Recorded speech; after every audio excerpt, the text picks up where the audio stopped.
Daily. Taste the Daily. మళ్లీ వాన. Yes, Hyderabad ను వర్షం వదలట్లేదు. అల్పపీడనాలు దూసుకొస్తూ ఉండడంతో వాన వీడట్లేదు. వరదలు తప్పట్లేదు. ఫలితంగా ట్రాఫిక్ కష్టాలు వెంటాడుతున్నాయి. గత కొన్ని రోజులుగా కురుస్తున్న రెయిన్ నగరవాసులను పెయిన్ కు గురి చేస్తోంది.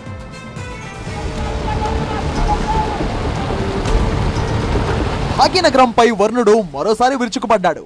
భారీ వర్షంతో నగరంలో పలు ప్రాంతాలు నీట మునిగాయి. శ్రీనగర్ కాలనీని వరద నీరు ముంచెత్తింది.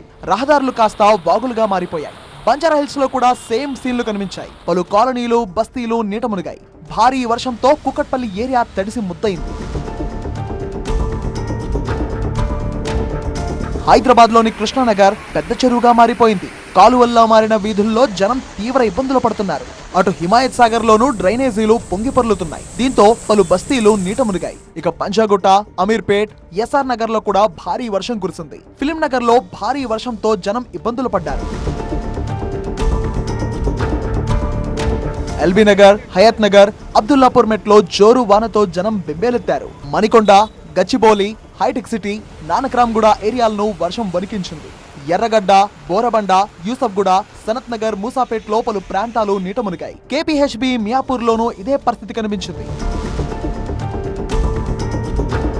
భారీ వర్షం కారణంగా ట్రాఫిక్ కష్టాలు వెంటాడాయి. అర్ధరాత్రి వరకు వాహనదారులు తీవ్ర ఇక్కట్లు పడ్డారు. నగరంలో ఎటు చూసినా ట్రాఫిక్ జాములే కనిపించాయి. అటు హైటెక్ సిటీ నుంచి ఉప్పల్ దాకా, ఇటు ఎల్బీ నగర్ నుంచి కుకట్పల్లి దాకా ట్రాఫిక్ జామ్ జంజాటంతో సగటు పౌరులు విసిగి వేసారిపోయారు. ట్రాఫిక్ లో ఇరుక్కొని గంటల కొద్దీ అవస్థలు పడ్డారు.